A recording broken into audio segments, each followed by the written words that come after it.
नमस्कार साथियों, स्वागत है आप सभी का अंकित इंस्पायर्स इंडिया पर। मैं हूं अंकित अवस्थी। आप हैं मेरे साथ में एक ऐसे विषय की चर्चा करने जिस पर हाल ही में एक टीजर रिलीज हुआ है, जिस घटना पर एक ऐसी पिक्चर का या एक वैसी वेब सीरीज का टीजर रिलीज हुआ है जो कि सुर्खियों में आ चुकी है।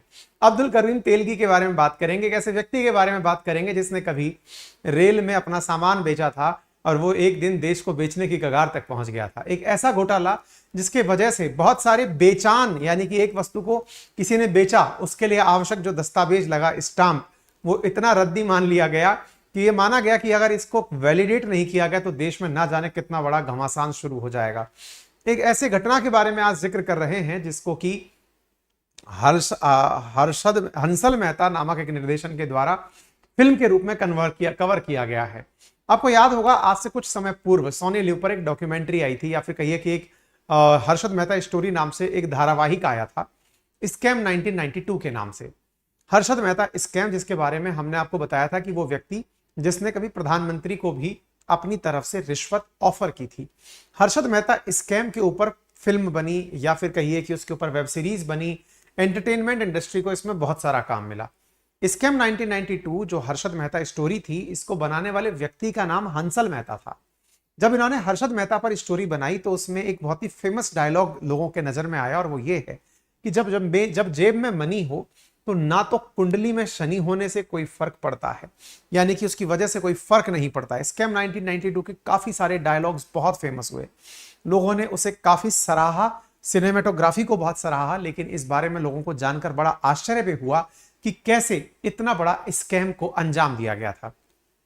अब उन्हीं निर्माता हंसल मेहता के द्वारा स्कैम सीरीज में एक और स्कैम रिलीज किया जा रहा है, स्कैम 2003, जिसके अंदर curious case of Abdul Karim Telgi का डिस्कशन किया जाएगा। यानी इनके द्वारा एक नया एपिसोड अपलॉज मीडिया के द्वारा बनाने की जिक्र की गई है कि जल्दी ही ये उसे रिलीज करेंगे।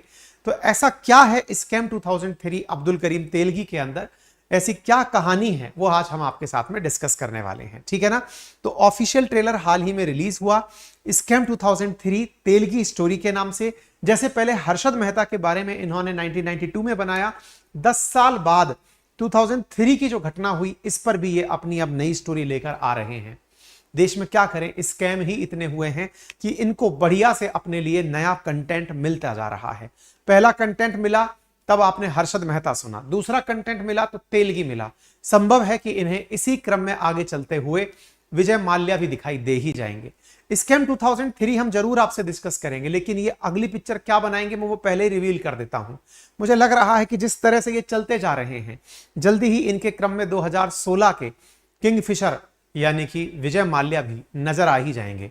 लेकिन ये स्टोरी क्या बनाएंगे उसे आप पहले ही जान लें, इसके लिए मैंने आपके सामने एक ऑडियो बुक सजेस्ट की है, जिसका लिंक कमेंट बॉक्स में और डिस्क्रिप्शन में दिया गया है। किंगफिशर स्कैम के नाम से आप विजय माल्या की कहानी कि कैसे उसने सरकार को चूना लगाया, एक ऑडियो बुक में उपलब्ध है, जहां पर ना केवल ये स्टोरी बल्कि और भी कई स्कैम्स की स्टोरी आप सुन पाएंगे कि कैसे ये लोग, बड़े बड़े लोग, दुनिया के सामने ऐसी लार्जर देन लाइफ इमेज दर्शाने वाले लोग दुनिया को चूना लगाते रहे हैं। यहां पर जहां आप इस किताब को सुन पाएंगे कुकू एफएम पर, वहां पर 2.5 मिलियन से अधिक सब्सक्राइबर्स रोजाना 1.5 लाख घंटे से ज्यादा का कंटेंट सुन रहे हैं। क्या सुन रहे हैं? कोई फाइनेंस सुन रहा है, कोई पॉलिटिक्स सुन रहा है, कोई हिस्ट्री, कोई यूपीएससी की तैयारी कर रहा है, कोई मोटिवेशन की किताबें सुन रहा है, कोई सेल्फ हेल्प ग्रुप पढ़ रहा है। यहां पर इस तरह की काफी सारी चीजें उपलब्ध हैं। यहां पर आप जाकर के अपने लिए 2023 की जो सक्सेसफुल ऑडियो बुक्स रही हैं, आप उन्हें भी यहां पर प्रॉपर तरीके से सुन सकते हैं।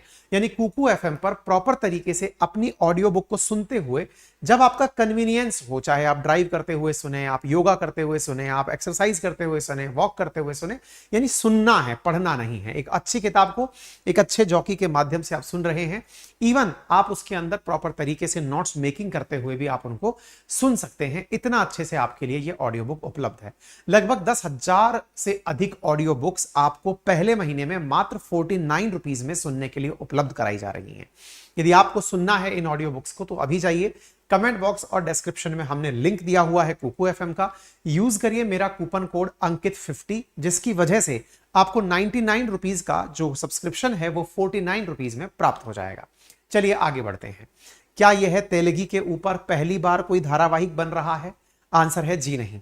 इससे पहले भी इनके ऊपर किताबें भी लिखी जा चुकी हैं, इससे पहले भी इनके ऊपर फिल्में बनाई जा चुकी हैं। लेकिन अब चूंकि हंसल मेहता इसको बना रहे हैं, इसलिए लोगों की एक्सपेक्टेशंस बढ़ गई हैं, क्योंकि स्कैम 1992 जब हंसल मेहता ने बनाई थी तो लोगों को लग रहा है कि तेलगी के बारे में भी ये बहुत अच्छे से प्रेजेंटेशन देने वाले हैं। आपके दिमाग में एक बड़ा प्रश्न बनना शुरू हो गया होगा कि ये आफ्टर ऑल तेलगी कहानी है क्या। तो आज के सेशन में चलिए अब तेलगी की कहानी पर मैं आपको लेकर चलता हूं।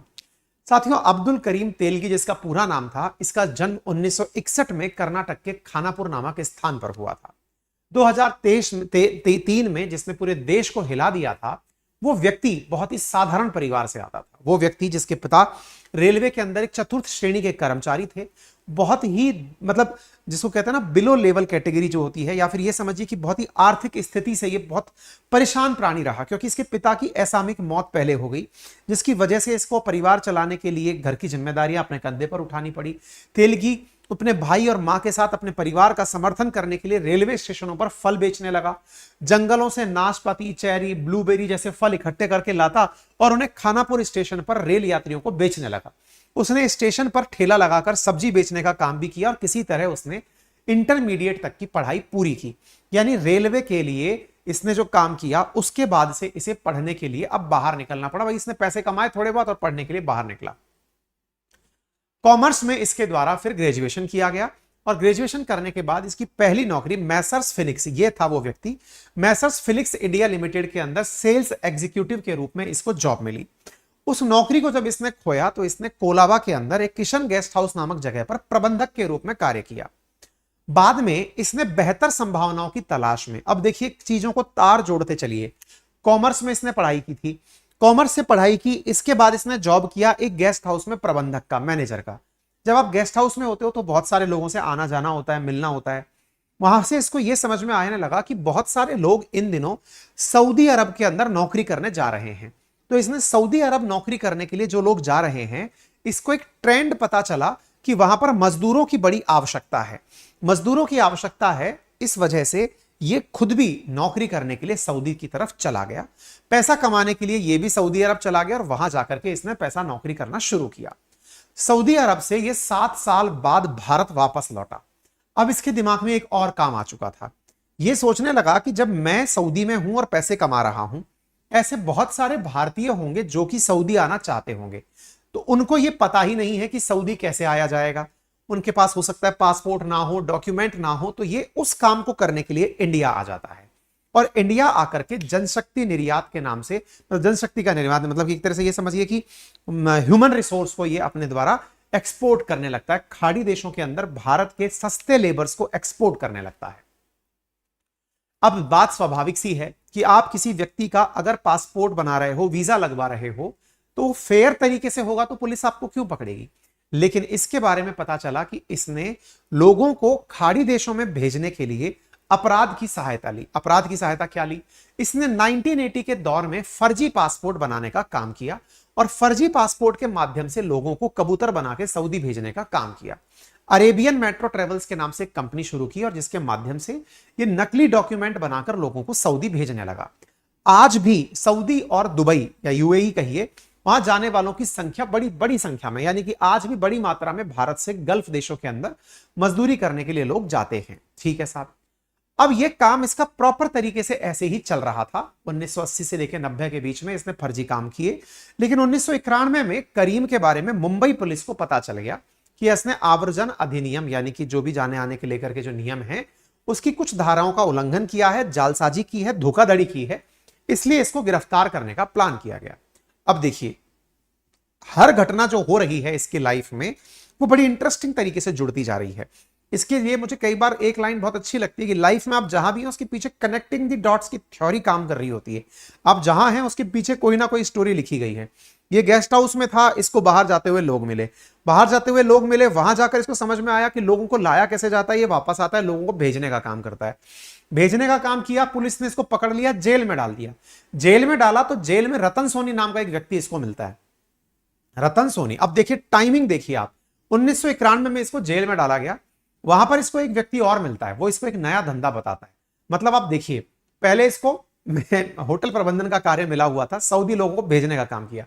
जब ये आता है तो इसको अचानक ये काम पता चलता है कि यार जेल में एक व्यक्ति इसको बताता है कि तू ये फर्जी काम करता है पासपोर्ट का, इससे सस्ता और अच्छा काम बताता हूं। बोले बता। बोले स्टाम्प पेपर बना फर्जी और उनको बेच। बोले भाई स्टाम्प पेपर कैसे बनाऊं, क्या करूं? तो रतन सोनी ने इसकी जेल में रहते हुए यह जानकारी इसको दी कि तू जब यहां से बाहर निकले तो धंधा कौन सा करना है जिसमें कोई भी दिक्कत नहीं है।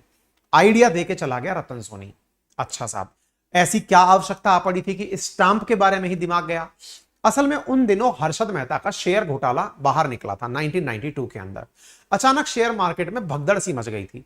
लोग शेयर्स को खरीद और मतलब बेच रहे थे धड़ाधड़। सरकारें या कंपनीज पैसे नहीं दे रही थी। ऐसी स्थिति में किसी ना किसी ने कभी अपने शेयर को ट्रांसफर करके रेवेन्यू स्टैंप, अब ये रेवेन्यू स्टैंप क्या होती है? क्या कभी आपने डाक टिकट परचेज किए हैं या फिर कभी आपने कोई एग्रीमेंट किया है? आपको पता चलेगा कि एग्रीमेंट के ऊपर 50, 500, 100, 1000 या 10,000, 20,000 के स्टाम्प पेपर लगते हैं। यानी आपकी बात को सरकार एक स्टाम्प पेपर पर लिखने के बाद यह मान लेती है कि यह अब कानूनी दस्तावेज बन गया है। तो कुछ लोगों ने संभवतया अपने शेयर ट्रांसफर सर्टिफिकेट्स को रेवेन्यू स्टैंप से ट्रांसफर करने का काम किया। इसने मौका तलाशा। मौका क्या तलाशा? कि क्यों ना ऐसा किया जाए कि लोगों को जो शेयर के बदले रेवेन्यू स्टैंप मांग रहे हैं उन्हें रेवेन्यू स्टैंप दिया जाए। जिन्हें स्टैंप नहीं पता, इस तरह के स्टैंप दिखते हैं। आप अपने घर वालों से पूछिएगा, उनके जीवन में कभी ना कभी इसकी आवश्यकता जरूर पड़ी होगी। आप अगर किराएदार भी होंगे तो भी आपको टेनेंट के रूप में रेंट एग्रीमेंट के समय इसकी जरूरत पड़ी होगी। यह चीज जरूरत में आने वाली चीजों में से है। उम्मीद है कि आप लोगों को इस बारे में अब तक पता होगा कि यह स्टैंप होती क्या है।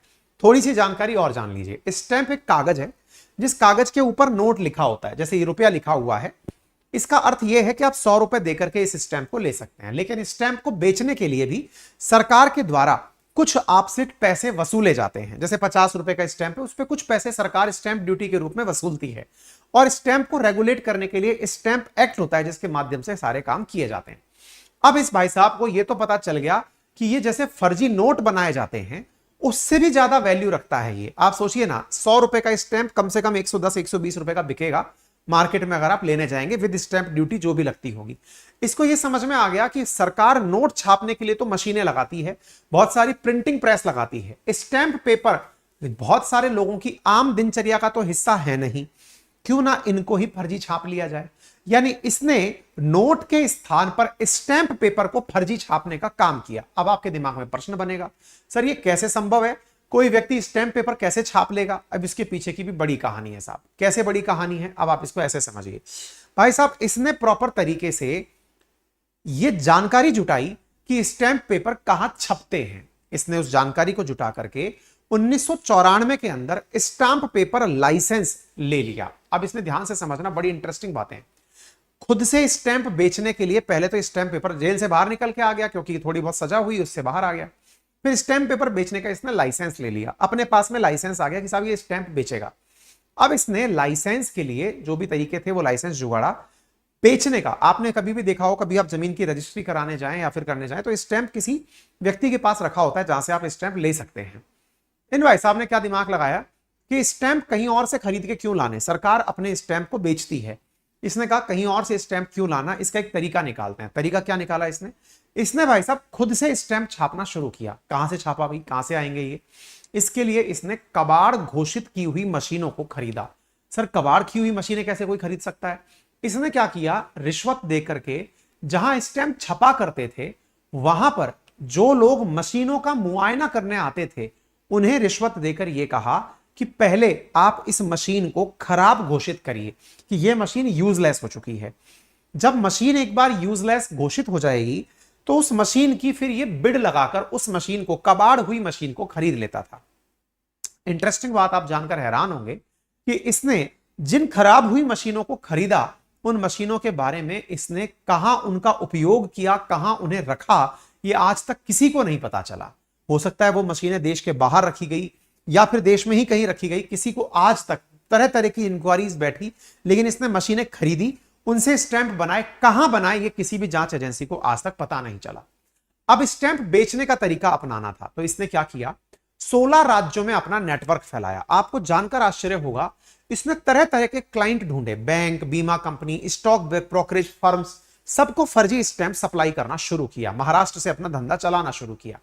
स्टैंप बेचने के लिए इसने 300 एमबीए किए हुए बच्चे हायर किए कि तुम लोग आओ और सब जगह जाकर स्टैंप बेच कर आओ। कमीशन, बड़ा बड़ा कमीशन दिया कि जाओ और स्टैंप बेच कर आओ। टाइम्स ऑफ इंडिया की अगर हम खबर माने तो उससे यह जानकारी निकल कर आई थी कि एमबीए किए हुए 300 लोग इसने अपने पास नौकरी पर लगे रखे, जो कि आगे जाकर के इन स्टैंप्स को जगह जगह जाकर बेच कर आते थे। अच्छा, इसके बाद क्या हुआ? ये लड़के प्राइवेट ऑर्गेनाइजेशन से कांटेक्ट करते, मोटे कमीशन देकर के अपना स्टैंप वहां रखवा कर आ जाते। उनको बनाने में तो कुछ खर्च हो ही नहीं रहा था, वो तो केवल बना हुआ आया है, उसे आगे जाकर के उसे बेचकर आना है। इसके बारे में लोगों को सूचना कैसे पता चली? इसका एक बहुत बड़ा वाकया है जो अखबारों में छपता है कि एक बार इसने अपने पैसे के मद में चूर होकर बार गर्ल पर, डांस के अंदर जो डांस कर रही बार गर्ल थी, उस पर 93 लाख रुपए एक ही रात में लुटा दिए थे। यह खबर भी छपी थी 2004 के अंदर, जब जांच एजेंसी जांच जुटा रही थी तेलगी की गिरफ्तारी के बाद, तो इसके बारे में जांच पता चली थी। यानी इसने अनाप शनाप पैसा कमाया था। अब बड़ा सवाल यह बनता है कि साहब पता कैसे चला, यानी कि यही व्यक्ति दोषी है, ये फर्जी काम कर रहा है। इसके बारे में लीड सबसे पहले किसे पता चली? तो देखिए, इसके बारे में पता कहां से चलना शुरू हुआ, तो घटनाओं के तार जोड़ते चलिए आप। सबसे पहले ये मुंबई आया, मुंबई से ये सऊदी अरब गया, सऊदी अरब से इंडिया आया। 1980 से 90 के दशक में इसने फर्जी पासपोर्ट बना के लोगों को भेजा। 91 में आकर के इसकी जेल यात्रा हुई। जेल यात्रा में इसको सोनी मिला और सोनी ने इसको अब आगे का काम समझाया। 1995 तक, 1994 में इसने लाइसेंस खरीद लिया, लाइसेंस खरीद के टीम हायर कर ली और इसकी 1995 में सोनी के साथ बात बिगड़ गई, यानी कि अब ये सोनी के साथ रहना बंद कर दिया। ठीक है साहब। अब 1996 में इसने अपने द्वारा एक प्रेस खोली 1996 के अंदर, और प्रेस के माध्यम से अपने जो काम थे वो करता था, और साथ में बड़े बड़े पावरफुल लोगों के साथ इसने उठना बैठना शुरू किया कई तरह से। मतलब इसने स्टैंप पेपर का इतना उपयोग किया कि सब जगह, मतलब कई लोग तो ये कहते हैं कि 1 साल तक तो कर्नाटक के अंदर कोई सरकारी स्टैंप बिका ही नहीं। आप विचार कीजिए, सरकार ने अपने लेवल पर स्टैंप अपने पास छाप कर रखे हुए हैं। इसका नेटवर्क देखिए कितनी जगह पर फैला हुआ था। नेटिव रूप से कर्नाटक में इसने क्या किया कि अपने 1 साल में इतने जाली स्टैंप कर्नाटक में जारी कर दिए कि जो सरकार स्टैंप बेचती थी, सरकार का एक भी स्टैंप नहीं बिका। आपके दिमाग में बड़ा प्रश्न बनेगा, एक भी स्टैंप नहीं बिका तो जो बड़े बड़े अधिकारी स्टैंप डिपार्टमेंट में बैठे हैं वो क्या मक्खी मार रहे थे क्या? उनको ये रियलाइज नहीं हुआ क्या कि हमारे स्टैंप नहीं बिक रहे? कहते हैं कि इसने पियोन से लेकर नेता तक को सबको खरीद डाला, क्योंकि जब नंबर 2 का पैसा था इसके पास, इतना अथा पैसा था, क्योंकि इसने तो पैसा छापने की मशीन लगा ली थी। यानी जिन लोगों के बाद में रेड पड़ी, पता चला कांस्टेबल तक के पास 100-100 करोड़ रुपए की प्रॉपर्टी मिली है इस तेलगी की वजह से। इसने कई बड़े नेताओं के नाम लिए, क्योंकि इसको यह समझ में आ गया था कि इस काम को करना है तो किस तरह से इसको काम आगे बढ़ाना है। इसने इतना सब कुछ इसने अपने लेवल पर फैला कर रखा था। तो बड़ा सवाल बना, गिरफ्तार कैसे हुआ? अब आप ये बताइए। असल में क्या हुआ कि 1995 में इसके बारे में सूचनाएं आना शुरू हो गई थी कि कुछ फर्जी स्टैंप छप रहे हैं, लेकिन पुलिस और अधिकारियों से मिली भगत के कारण वो मामला टलता रहा।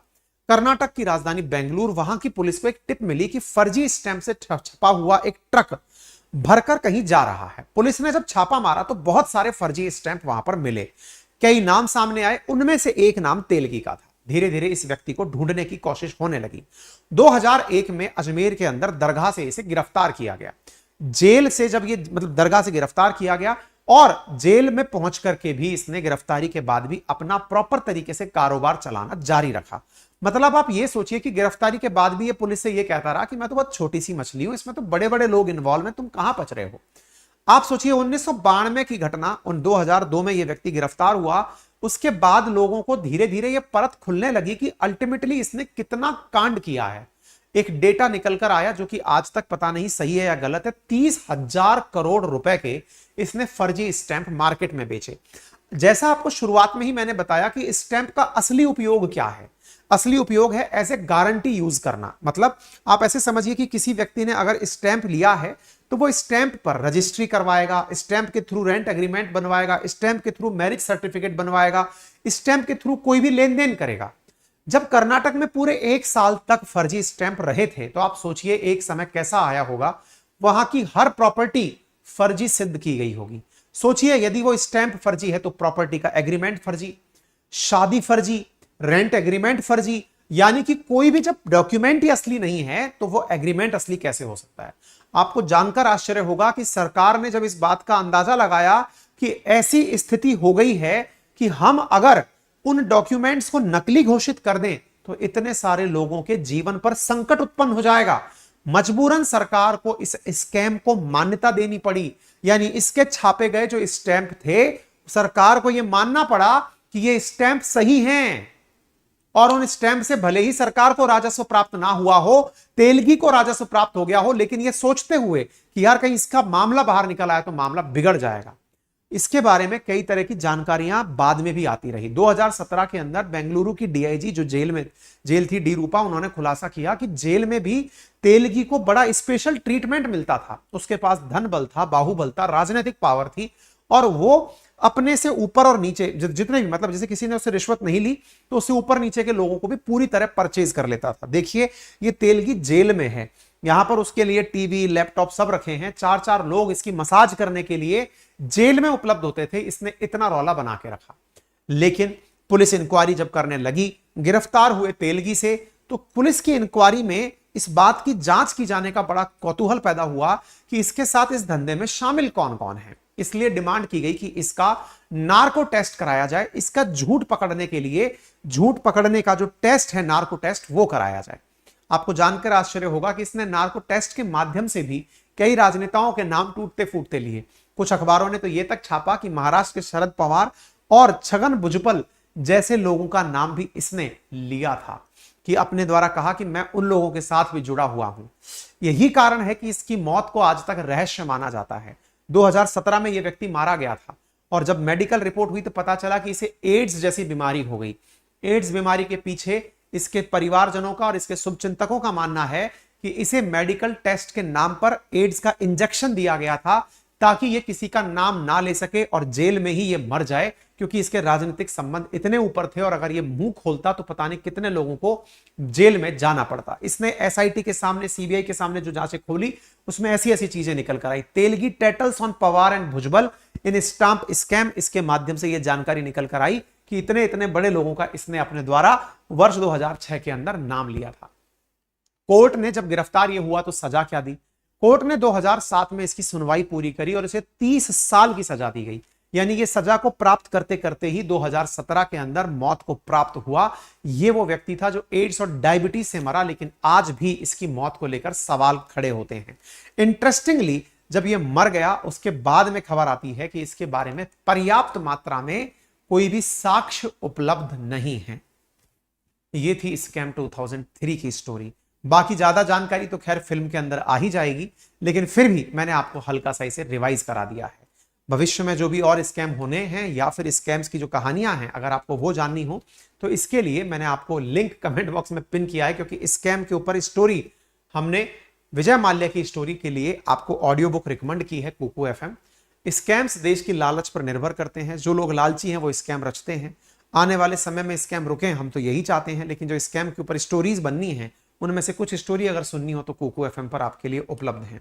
मेरा कूपन कोड अंकित 50 यूज करके आप मात्र 49 रुपीज में जाकर वहां से पूरे 1 महीने के लिए 10,000 ऑडियो बुक्स सुन सकते हैं। फिलहाल के लिए इतना ही। अपना ख्याल रखें। धन्यवाद।